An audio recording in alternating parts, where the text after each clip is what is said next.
विशेषण। विशेषण का चौथा प्रकार है सार्वनामिक विशेषण। कुछ सर्वनाम ऐसे होते हैं जो वाक्य में विशेषण के रूप में प्रयुक्त होते हैं, इन्हें सार्वनामिक विशेषण कहते हैं। अर्थात सर्वनाम ही प्रकारांतर से स्थान परिवर्तन के कारण विशेषण कहलाता है।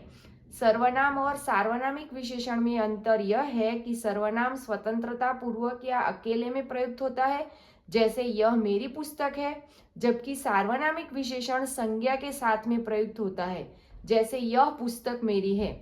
प्रस्तुत वाक्य में यह निर्देश विशेषण है जो जातिवाचक संज्ञा पुस्तक की ओर निर्देश करता है। पुरुषवाचक और निजवाचक सर्वनाम के सिवाय अन्य सर्वनाम जब किसी संज्ञा के पहले आते हैं तब वे सार्वनामिक विशेषण कहलाते हैं। अगर आपको मेरा वीडियो अच्छा लगा हो तो वीडियो को लाइक शेयर कर देना और मेरे चैनल को सब्सक्राइब करना मत भूलना। धन्यवाद।